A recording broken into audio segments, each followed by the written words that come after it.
Fala, galera do Mafei, tudo bem aí com vocês? Estamos então hoje para comentar um pouco mais sobre a nossa dica número 4, que fala sobre um hábito importantíssimo, desenvolvido na escola, mas claro também com muito potencial para ser desenvolvido em casa, que é o hábito da leitura.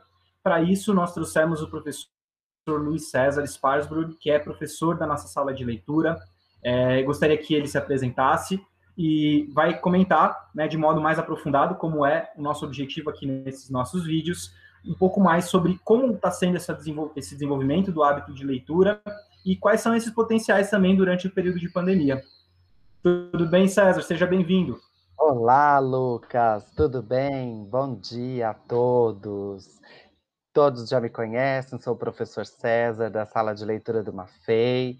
Eu gosto muito de leitura, né? Não é à toa que eu estou nesta sala, né? É um cargo maravilhoso, onde eu posso entrar em contato com vários livros, e para isso eu estudo bastante, faço doutorado lá na PUC, e hoje eu vou falar um pouquinho, vou dar uma dica para vocês sobre o ato de ler, né?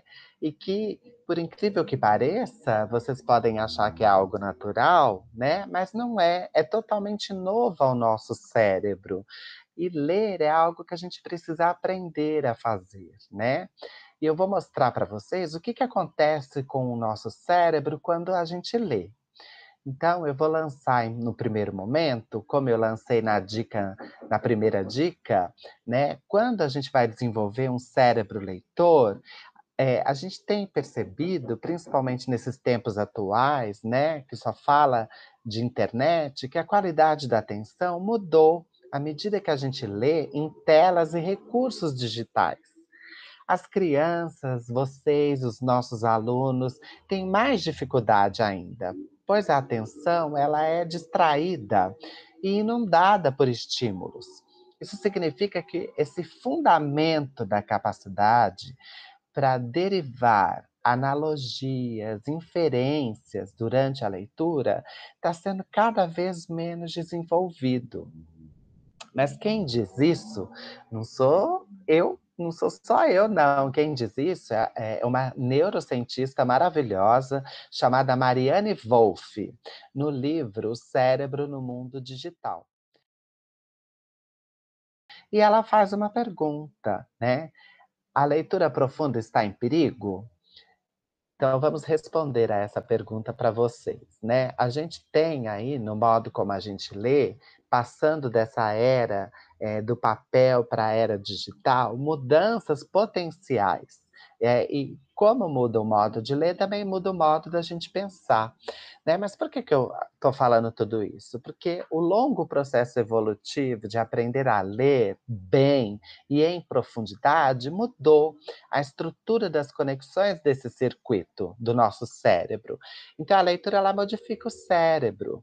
Nosso cérebro é plástico. O que é isso? É uma facilidade de permitir que ele seja moldado por fatores externos, como o uso de um sistema da escrita da gente, por exemplo, língua portuguesa, né? Em oposição a uma outra língua, ao chinês, por exemplo, né? Há uma plasticidade, o cérebro ele vai se transformar. Então, ler é algo que tem que ser aprendido. A gente precisa de um ambiente que nos ajude a desenvolver e conectar esses processos básicos e não tão básicos para formar o seu próprio circuito de leitura. Para isso, a gente tem a sala de leitura, que é um ambiente propício para isso, né? Mas eu volto a ressaltar que não existe um projeto genético prévio para a leitura, não existe nenhum circuito de leitura ideal. Pode haver vários. Então, a sua formação, ela está sujeita a uma língua particular e ao ambiente de aprendizagem. Esse princípio que a Marianne Wolf chama de neuroplasticidade, nada mais é do que a formação de novos circuitos, até a reciclagem dos neurônios existentes e o acréscimo de ramificações novas. Então, o cérebro muda conforme a leitura, e ele é influenciado por esses fatores ambientais, né? Aquilo que a gente lê, a língua que a gente lê, como a gente lê, como é formado tudo isso. Essa plasticidade permite formar novos circuitos, cada vez mais sofisticados e expandidos, mas também circuitos menos sofisticados, dependendo dos fatores ambientais que eu falei lá em cima. Então, como eu sou um mediador, né, um professor mediador entre o leitor e o texto, é enriquecedor a gente pensar como a leitura, esse momento, do bate-papo sobre aquilo que a gente leu na sala de leitura, por exemplo. Esse intercâmbio sobre esses sentidos que um texto desencadeia em nós é muito bacana. E quando a gente fala, né, dos textos, dos livros, a gente é como se a gente lesse eles novamente. Então essa escuta da interpretação do outro se entremeia com a nossa. Esses fragmentos de sentido que são originados nesse encontro na sala de leitura, quando entram em contato com os fragmentos de outros alunos, eles podem gerar algo novo, algo que talvez não chegaríamos numa leitura solitária. Então, a escola, o Mafei, é um lugar privilegiado para dar nomes possíveis a esse terremoto de significados e preparar os nossos ouvidos e os de outros, né, dos nossos alunos que leem, para encontrarmos modos de falar sobre esses textos artísticos, que são os textos literários, né? Então aí que começa a escuta, né? O ouvido do mediador começa a se apurar, né, nesse processo. E isso é muito bacana, né? A gente tem que dar ênfase nessa capacidade do aluno de construir sentidos, né? E não na carência, na diferença e nos limites. Não existem analfabetos de significação. Somos todos construtores de sentidos. Então, a gente acreditar que os leitores podem lidar com os textos, né, é deixar eles inquietos, como eu estou fazendo agora, por exemplo, em estado de interrogação. É uma maneira de apostar nessa aprendizagem sobre a ambiguidade e a polissemia na arte e na vida. Nem todos os silêncios precisam ser preenchidos, menos ainda aqueles que constituem o modo de ser de gêneros como textos, por exemplo, literários como o gênero fantástico, o humor absurdo, a poesia, que são gêneros que os alunos gostam bastante. Então, a escuta é, antes de tudo, uma prática que se aprende, que se constrói, que se conquista e demanda tempo, não é de uma hora para outra. Não é um dom ou talento, tampouco uma técnica que se resume em seguir procedimentos para escutar com eficácia. Eu gostaria de ressaltar uma frase na área da literatura que me agrada muito. É um estudioso, né, um sociólogo, o Antônio Cândido, que se ninguém passa o dia todo sem mergulhar no universo da ficção e da poesia, a literatura, né, no sentido amplo dado nesse texto, parece corresponder a uma necessidade universal que precisa ser satisfeita e cuja satisfação constitui um direito. Então, todos nós temos essa necessidade da fabulação, da ficção. Assistir uma novela é você entrar em contato com textos literários, narrativos, né? E nesses tempos em que a gente vive contextos de exclusão, de violência, sejam elas reais ou simbólicas, nesse balanço entre o dizer e o calar, geralmente predomina o silêncio como refúgio, como resistência, ou como alienação da própria palavra. A gente não pode ter preconceito para quem quer ler, por exemplo, né? A gente sabe que a maioria da população não tem a possibilidade de escolher momentos de privacidade para a leitura, ou sofrem preconceito quando se recolhem para ler. Então, as pessoas falam: nossa, cadê fulano? Ai, tá lá no quarto, tá lendo. Então, se vê a leitura como algo que se perde tempo, como se isolar dos outros, como se a pessoa não estivesse fazendo nada de útil, ou está se fazendo de intelectual. E não é por aí, não, né? Se isolar, ler, não é perder tempo. É transformar o nosso cérebro, porque ler estimula a criatividade, exercita o cérebro, como eu falei, melhora a concentração e a memorização, amplia o vocabulário e os conhecimentos gerais, desenvolve o encadeamento de ideias e também as habilidades de escrita, despertando o senso crítico, uma flexibilidade de análise e, o melhor de tudo, né? A gente é transportado, transporta o leitor para outro universo, que é sensacional. É muito importante quando a gente traz para o âmbito da ciência, né? Algo que a gente está vendo hoje em dia em tanto descrédito, quando a gente valida, né, e qualifica os nossos argumentos para poder trazer esse hábito tão importante para nós, que é o hábito da leitura. E aí, eu queria aproveitar para fazer uma pergunta a você, se os colegas também quiserem fazer alguma outra pergunta, sintam-se à vontade. Eu queria perguntar na verdade, uma impressão que eu tenho, que é, por exemplo, com relação às pessoas que às vezes desqualificam a leitura, por exemplo, de quadrinhos, achando que é uma leitura fácil, né, que isso não vai desenvolver ou que é só o passatempo, né? Então eu queria saber de você o que você acha a respeito desse tipo de leitura. Ela promove esses mesmos benefícios que você falou de outras literaturas? Era essa a minha dúvida. Sim, claro, Lucas. Ela promove sim, e ela propõe vai além, inclusive, porque ela tem imagens, ela tem recursos visuais, né? Esse recurso verbo-visual, onde o aluno tem contato com as figuras, com a ilustração, ele promove também, sim, um grande desenvolvimento do cérebro. Para você ter uma ideia, quando o aluno lê uma palavra, o cérebro se mobiliza, né, para absorver aquela palavra. Quando ele lê uma sentença inteira, assim, é impressionante, de acordo com essa neurocientista, Marianne Wolff, a quantidade de neurônios que se mobilizam em milésimos de segundo para que o aluno se aproprie daquele contexto, daquela leitura, as inferências que ele faz, a possibilidade de imaginar, de ampliar o espírito crítico. Então, seria equivocado dizer que ler histórias em quadrinhos é algo superficial, que não é, muito pelo contrário. Eu queria saber se você acha que hoje em dia o celular acaba, tipo, afastando as pessoas de ter o hábito de ler.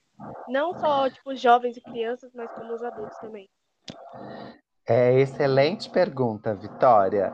Não, com certeza. A gente está vivendo uma era muito digital, né? E esse processo digital não é a mesma coisa que você pegar um livro, por exemplo, e fazer os processos de leitura, né? Nós temos processos de leitura ascendentes e descendentes. Por exemplo, eles se caracterizam de que forma?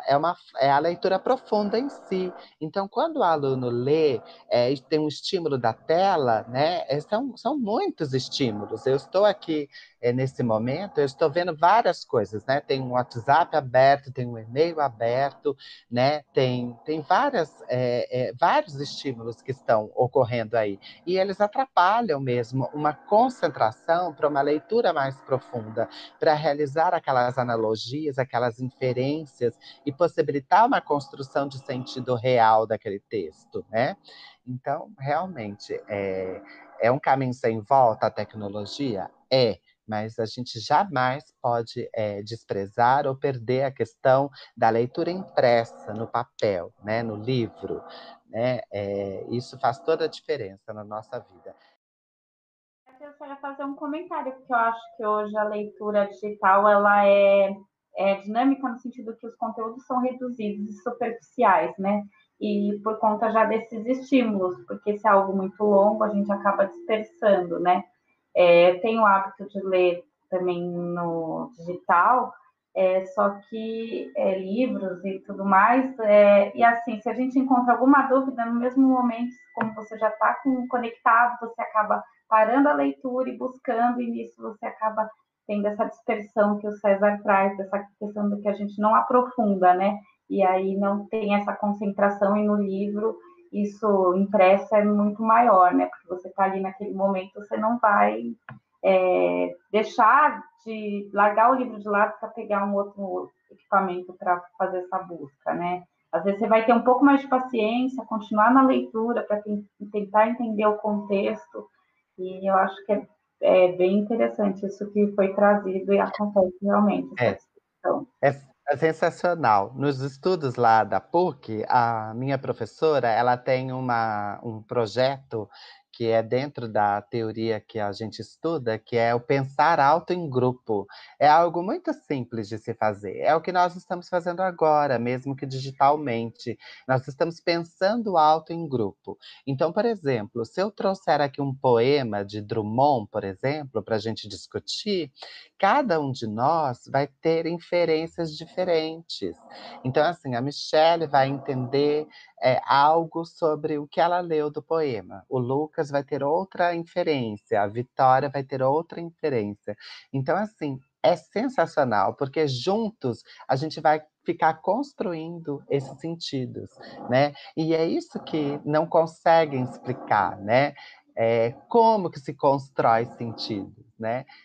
Uma coisa a gente tem certeza, o gênero literário, a literatura, é a que mais proporciona essa construção de sentidos.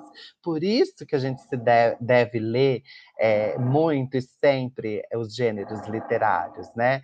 Seja Harry Potter, seja Machado de Assis, seja José de Alencar, seja histórias em quadrinhos, né? Então, fica aí, Lucas, como uma próxima dica, o pensar alto em grupo, porque é essencial para a gente discutir os textos, né, nas leituras, inclusive na própria sala de leitura, e também construir sentidos, que é isso que a gente quer, né, Vitória?